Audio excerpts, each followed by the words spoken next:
नमस्कार। बहुत स्वागत है आप सभी दर्शकों का धनु राशि के लिए मंगल राशि परिवर्तन के इस वीडियो में। नीच की राशि में मंगल क्या करेंगे अमंगल? जी हाँ, ग्रहों के सेनापति मंगल 3 अप्रैल को कर्क राशि में गोचर कर चुके हैं और कर्क राशि में 7 जून तक रहेंगे। 7 जून को राशि परिवर्तन करके सिंह राशि में चले जाएंगे। कर्क राशि मंगल की नीच की राशि है, तो क्या नीच की राशि में गोचर करते हुए मंगल अशुभ फल ही प्रदान करेंगे? इसको समझने के लिए मैं आपको नवांश कुंडली दिखाऊंगा। नवांश कुंडली में भी मंगल कर्क राशि में ही है, लेकिन नवांश कुंडली में मंगल का नीच भंग हो रहा है और नवांश कुंडली में मंगल नीच भंग राजयोग बना रहे हैं। D9 में किसी भी ग्रह की स्थिति ये बताती है कि उस ग्रह में कितना बल है, फल प्रदान करने की कितनी क्षमता है। D9 में नीचभंग राजयोग का बनना ये दर्शाता है कि 3 अप्रैल से 7 जून के 65 दिनों में मंगल में अपना फल प्रदान करने की पूरी क्षमता है। तो आइए समझते हैं कि कर्क राशि में मंगल धनु राशि के जातकों को किस किस तरह का फल प्रदान करेंगे। लेकिन उससे पहले मैं आपको ये समझाऊंगा कि मंगल क्या हैं, मंगल किस तरह का फल प्रदान करते हैं, और वीडियो के अंत में मैं आपको मंगल के उपाय भी बताऊंगा। पहले समझते हैं कि मंगल क्या हैं और मंगल का प्रभाव क्या होता है। देखिए, 9 ग्रहों में मंगल बहुत ही पावरफुल और एग्रेसिव प्लेनेट हैं और मंगल एक ऐसा ग्रह है जो जब भी राशि परिवर्तन करता है तो बहुत से जातकों के जीवन में बहुत बड़ी उथल पुथल देखने को मिलती है। मंगल आपके भाई को रिप्रेजेंट करते हैं, मंगल आपके दोस्तों को रिप्रेजेंट करते हैं। महिलाओं की कुंडली में मंगल उनके पति को रिप्रेजेंट करते हैं। मंगल को भूमि पुत्र कहा जाता है। मंगल प्रॉपर्टी के, कृषि भूमि के कारक होते हैं। मंगल आपके साहस, पराक्रम, शौर्य और ऊर्जा को रिप्रेजेंट करते हैं। शरीर में जो स्थान रक्त का है वही स्थान 9 ग्रहों में मंगल का है। शरीर में रक्त की कमी हो जाए तो हम कमज़ोर हो जाते हैं, शक्तिहीन हो जाते हैं, कोई काम करने की ऊर्जा हमारे अंदर नहीं रहती। ठीक यही स्थिति मंगल की भी है। मंगल अगर कुंडली में कमज़ोर हैं तो व्यक्ति के पराक्रम, साहस में कमी आती है। कोई बड़ा कार्य करने का, कोई रिस्क लेने का साहस ही नहीं होता उसके अंदर। जबकि मंगल अगर कुंडली में मजबूत हुए तो व्यक्ति अदम्य साहस का धनी होता है। बड़ा से बड़ा कार्य जो दूसरों के लिए असंभव लगता है वो मंगल के प्रभाव से व्यक्ति कर लेता है। जीवन में हर चुनौती, हर चैलेंज से बाहर निकालता है मंगल। मंगल का स्वभाव बहुत ही एग्रेसिव होता है और जो काम हाथ में लिया है वो काम पूरा करके ही दम लेता है मंगल। और यही कारण है कि मंगल प्रधान व्यक्ति ज़्यादातर रक्षा सेवाओं में, डिफेंस में, पुलिस विभाग में, DRDO में या मेडिकल और सर्जरी के क्षेत्र में पाए जाते हैं। लॉ एंड ऑर्डर को मेंटेन करना, जहाँ पर गड़बड़ी हो रही है उसे ठीक करना, ये सब मंगल का कार्य है। एक तरह से देखा जाए तो मंगल हमारे जीवन में रक्षा करते हैं, हमारी रक्षक की भूमिका में होते हैं। तो आइए समझते हैं कि आपकी राशि पर क्या प्रभाव पड़ेगा मंगल के गोचर का। देखिए, एक कुंडली के माध्यम से मैं आपको दिखा रहा हूँ मंगल की स्थिति। यहाँ पर मंगल कर्क राशि में गोचर कर रहे हैं। 4 लिखा हुआ है, 4 का मतलब कर्क राशि, और कर्क राशि मंगल की नीच की राशि है। लेकिन अच्छी बात क्या है, यहाँ पर मंगल वर्गोत्तम है, देखिए मंगल जहाँ लिखा हुआ है, मंगल के ऊपर ये वर्गोत्तम का निशान बना हुआ है। वर्गोत्तम क्या होता है? वर्गोत्तम वो स्थिति होती है जब कोई ग्रह लग्न कुंडली और नवमांश कुंडली दोनों में एक ही राशि में गोचर करता है। मैं आपको नवमांश कुंडली भी दिखा देता हूँ। नवमांश कुंडली में मंगल की स्थिति आप देखिए, ये D9 है नवमांश कुंडली। नवमांश कुंडली में यहाँ देखिए मंगल कर्क राशि में है, यानी नवमांश में भी नीच की स्थिति में है। लेकिन नवमांश कुंडली में मंगल के साथ देवगुरु का भी गोचर है। मंगल और गुरु, कर्क राशि मंगल की उच्च की राशि है, मंगल की नीच की राशि है और देवगुरु की उच्च की राशि है। अब अगर दो ग्रह जो एक ही राशि में हैं और उच्च के हैं और दूसरा ग्रह नीच का है, तो जो ग्रह नीच का होता है उसका नीच भंग हो जाता है। मंगल कर्क राशि में नीच के हो रहे हैं। कर्क राशि में जो ग्रह उच्च का होता है, अगर उसकी मंगल से युति बन जाए तो मंगल का नीच भंग हो जाएगा। ये ज्योतिष शास्त्र का सिद्धांत है, नीच भंग राजयोग का सिद्धांत है। तो कर्क राशि में गुरु उच्च के होते हैं, गुरु मंगल की युति बन रही है। जब गुरु मंगल की युति बन रही है तो मंगल का नीच भंग हो गया और मंगल नीच भंग राजयोग बना रहे हैं नवमांश कुंडली में। नवमांश कुंडली वो कुंडली होती है जो ये बताती है कि किसी भी ग्रह के पास कितना बल है, कितनी शक्ति है। अब देखिए यहाँ पर लग्न कुंडली में वर्गोत्तम का निशान बना हुआ है, यानी मंगल लग्न कुंडली में भी और नवमांश में भी कर्क राशि में गोचर कर रहे हैं, लेकिन नवमांश में मंगल का नीच भंग हो रहा है, तो मंगल अच्छा फल देने की स्थिति में आ गए। दूसरी बात, मंगल वर्गोत्तम है। वर्गोत्तम होने पर कोई भी ग्रह उत्तम फल प्रदान करता है। अब मंगल जब वर्गोत्तम होंगे तो व्यक्ति में उत्साह की वृद्धि करेंगे, पराक्रम पुरुषार्थ को बढ़ाएंगे, आपकी पावर और अथॉरिटी को बढ़ाएंगे, नेतृत्व क्षमता में वृद्धि करेंगे और मान सम्मान में वृद्धि करेंगे। वर्गोत्तम ग्रह व्यक्ति को उसके जीवन के लक्ष्यों को पाने में मदद करता है। तो इन 65 दिनों में आपने अपने जीवन में जो लक्ष्य निर्धारित किया है, अपने लिए जो कार्य करना चाहते हैं, जो सपना देखा है आपने, उसको पूरा करने में मंगल आपकी मदद करेंगे। हर तरह की चुनौतियों का सामना करने की क्षमता बढ़ती है, आत्मबल और आत्मविश्वास में वृद्धि होती है। मंगल वर्गोत्तम है और आपको स्थिरता और शांति प्रदान करेंगे और आपको प्रभावशील बनाएंगे।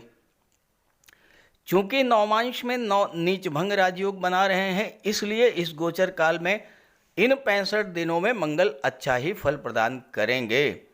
क्योंकि D9 में किसी भी ग्रह की स्थिति ये बताती है कि उस ग्रह में बल कितना है, फल देने की क्षमता कितनी है। तो आइए समझते हैं कि मंगल वर्गोत्तम मंगल अलग अलग राशि के जातकों को किस तरह का फल प्रदान करेंगे। अब आपने ये समझ लिया होगा कि भले ही मंगल नीच की राशि में गोचर कर रहे हैं, लेकिन मंगल वर्गोत्तम है, यानी D1 और D9 में दोनों में ही एक ही राशि कर्क राशि में गोचर कर रहे हैं। वर्गोत्तम होने पर ग्रह की फल देने की क्षमता बढ़ जाती है और वो ग्रह उत्तम फल प्रदान करता है। मंगल आपके उत्साह में वृद्धि करेंगे, पराक्रम पुरुषार्थ को बढ़ाएंगे, क्योंकि यहाँ पर गोचर करते हुए मंगल की दृष्टि कुंडली के तीसरे भाव पर पड़ रही है। मंगल आपके पावर और अथॉरिटी में वृद्धि करेंगे, नेतृत्व क्षमता को बढ़ाएंगे, मान सम्मान को बढ़ाएंगे, क्योंकि मंगल के साथ सूर्य का नवम पंचम का योग बन रहा है। सूर्य चौथे भाव में है और सूर्य की दृष्टि कुंडली के दशम भाव पर पड़ रही है। सबसे बड़ी बात यह है कि सूर्य आपकी कुंडली में भाग्य भाव के स्वामी हैं और इस पूरे गोचर में सूर्य का पूरा सपोर्ट मंगल को मिल रहा है, सूर्य का बल मंगल को मिल रहा है, क्योंकि 14 अप्रैल तक सूर्य चतुर्थ भाव में रहेंगे, मंगल से त्रिकोण पर रहेंगे और 14 अप्रैल को मंगल सूर्य 5वें भाव में आ जाएंगे। एक त्रिकोण के स्वामी होकर के दूसरे त्रिकोण में गोचर करेंगे। तो ये समय आपकी भाग्योन्नति का होगा, आपके धन लाभ का होगा, आपके मान सम्मान को बढ़ाने वाला होगा ये समय। और इसके बाद 15 मई को सूर्य जब छठे भाव में आएंगे तो ये समय बेहद अनुकूल रहेगा आपके लिए। जो छात्र प्रतियोगी परीक्षाओं की तैयारी कर रहे हैं, नौकरी की तलाश कर रहे हैं, उनके लिए बेहद लाभकारी रहेगा ये समय, क्योंकि मंगल को सूर्य का बल प्राप्त है। मंगल से 11वें स्थान पर हैं सूर्य और 11वां स्थान होता है लाभ का स्थान, तो मंगल को सूर्य से लाभ मिलेगा। तो इस तरह से आप अपने जीवन में जो लक्ष्य निर्धारित करेंगे इन 65 दिनों के लिए, उस लक्ष्य को प्राप्त करने में मंगल आपकी मदद करेंगे।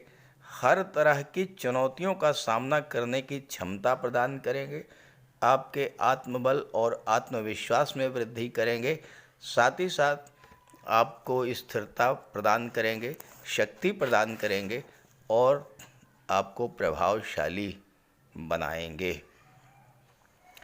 चूँकि D9 में नवांश कुंडली में नीचभंग राजयोग बना रहे हैं, तो इस गोचर काल में अच्छा ही फल प्रदान करेंगे।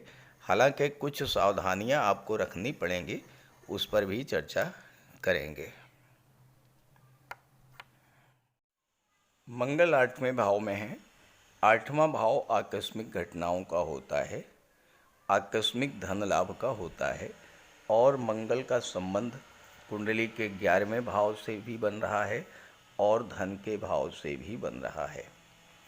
यानी अचानक धन लाभ का भी योग बनेगा और अचानक से कोई प्रॉपर्टी खरीदने का भी योग बनेगा, धन के संचय का योग बनेगा और उस धन को आप किसी प्रॉपर्टी में निवेश करेंगे, इस तरह का योग मंगल बना रहे हैं। मंगल आपको शारीरिक रूप से बहुत मजबूत बनाएंगे, न केवल शारीरिक बल्कि मानसिक रूप से भी आपको बहुत मजबूत बनाएंगे। हालांकि थोड़ा संघर्ष तो बढ़ेगा, लेकिन मंगल 12वें भाव के स्वामी हैं और इस समय आपके विदेश जाने का प्रबल योग बनेगा। खास करके वो जातक जो मेडिकल या सर्जरी से रिलेट करते हैं, वो जातक गेम्स या स्पोर्ट्स से संबंध रखते हैं या इंजीनियरिंग और टेक्नोलॉजी के क्षेत्र से संबंध रखते हैं, उन्हें विदेश जाने का अवसर तो प्राप्त होगा ही, विदेशों से धन लाभ होगा, विदेशों से धन का संचय होगा और विदेश में रहते हुए कोई प्रॉपर्टी भी बना सकते हैं आपके।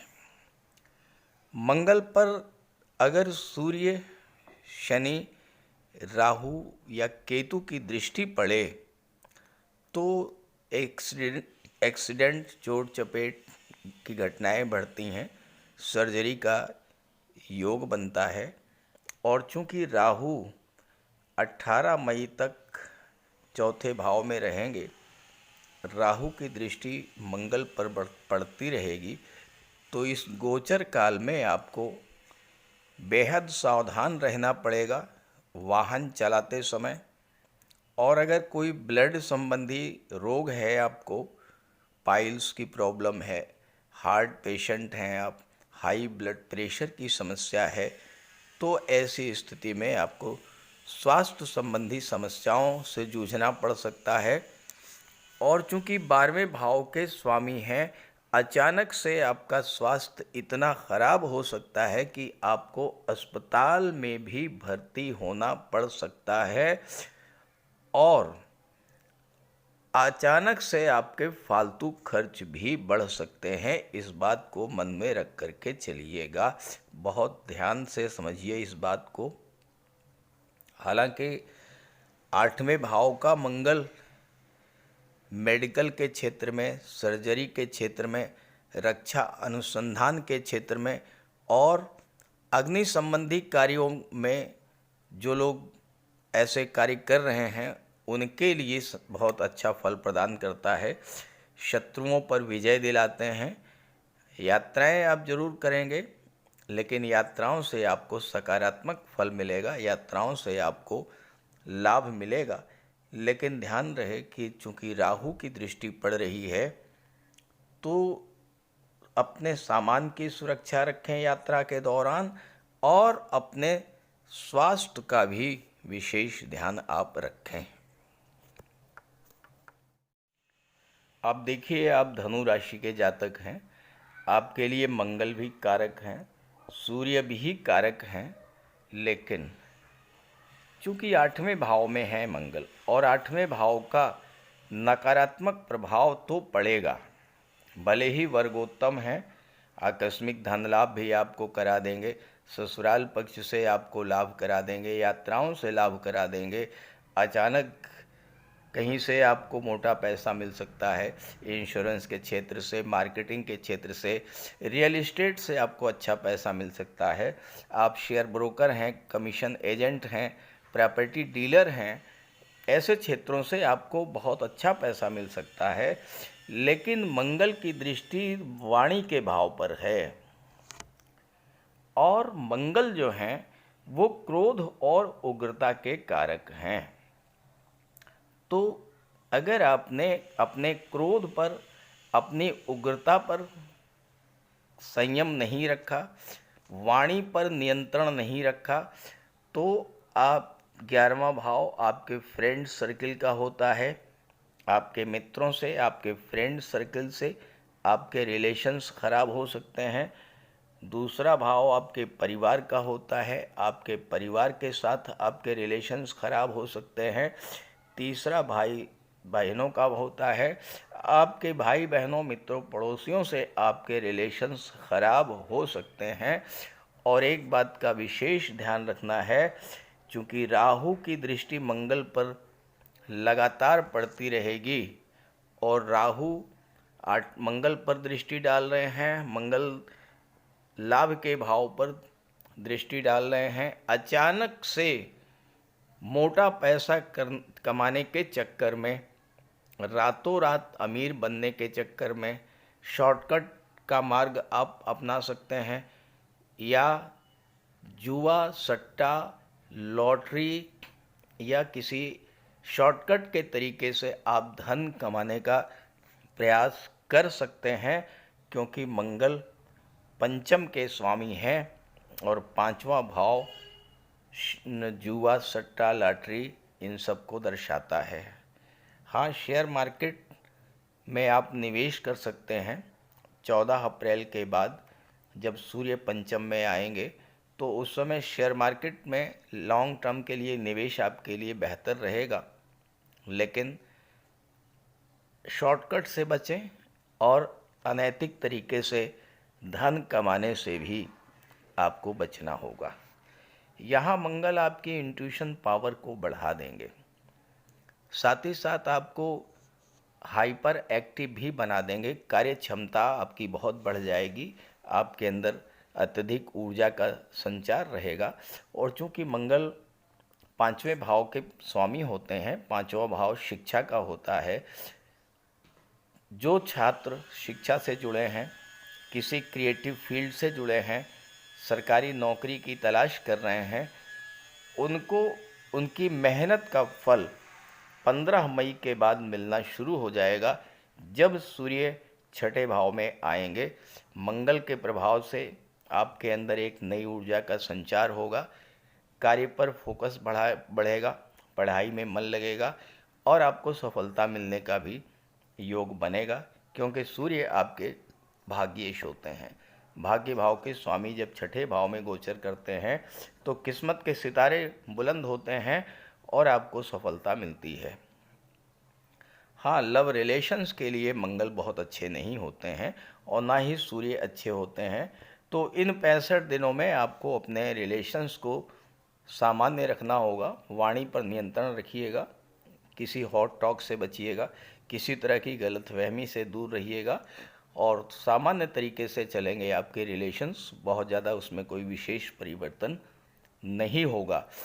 लेकिन अष्टम भाव के कोई नेगेटिव फल आपको ना मिलें, इसके लिए आपको विशेष तौर पर मंगल के उपाय तो करने ही पड़ेंगे।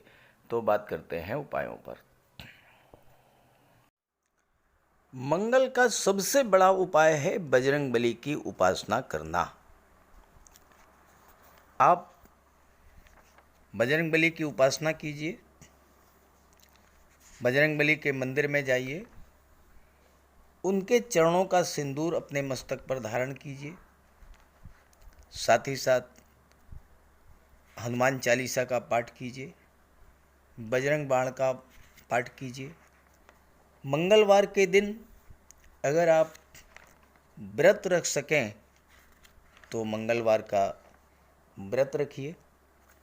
साथ ही साथ हनुमान जी को चोला चढ़ाइए। मंगलवार के दिन स्नान करने के जल में लाल चंदन या लाल पुष्प डालकर स्नान करें। स्नान करने के बाद लाल रंग के वस्त्र धारण करें। अगर नहीं कर सकते हैं लाल रंग के वस्त्र धारण, तो कम से कम एक लाल रुमाल अपनी जेब में जरूर रखें। मंगलवार के दिन मंदिर में जाएं, बजरंगबली के लड्डू का भोग लगाएं और गरीबों में बांट दें। घर की दक्षिण पश्चिम दीवार पर उड़ते हुए हनुमान जी का चित्र लगाएं। साथ ही साथ गरीबों में लाल वस्त्र, मसूर, गुड़, लाल चंदन, मिठाई, लड्डू, बताशे, रेवड़ी ये सब बांटिए। मस्तक पर लाल चंदन का टीका लगाएं या हनुमान जी के चरणों का सिंदूर लगाएं। मंगलवार के दिन बंदरों को गुड़ और चना खिलाएं। बहते हुए जल में लाल पुष्प, तिल या गुड़ प्रवाहित करें और जेब में एक तांबे का सिक्का रखें। साथ ही साथ अगर आप मंगल के ये उपाय कर लेते हैं तो राहु भी नियंत्रित हो जाएंगे और शनि भी नियंत्रित हो जाएंगे, क्योंकि बजरंग बली की उपासना करने से राहु, मंगल और शनिदेव तीनों का ही उपाय हो जाता है। इसके अलावा एक चांदी की छोटी सी ठोस गोली चाहे आप जेब में रखें या चेन में पहन लें या ब्रेसलेट में लगा लें। अपने बैग में मोरपंख रखें और घर में भी मोरपंख लगा लें। मेन डोर पर, कार्यस्थल पर भी मोरपंख रखें, तो इससे राहु आपको परेशान नहीं कर पाएंगे। तो ये सब उपाय बहुत आसान हैं। सुंदरकांड का पाठ कीजिए, बजरंग बाण का पाठ कीजिए, हनुमान चालीसा का पाठ कीजिए। ऐसा कोई उपाय नहीं है जो आप नहीं कर सकते और आप इन उपायों को कीजिए, फिर देखिए आपको कितना बड़ा लाभ मिलता है। नमस्कार।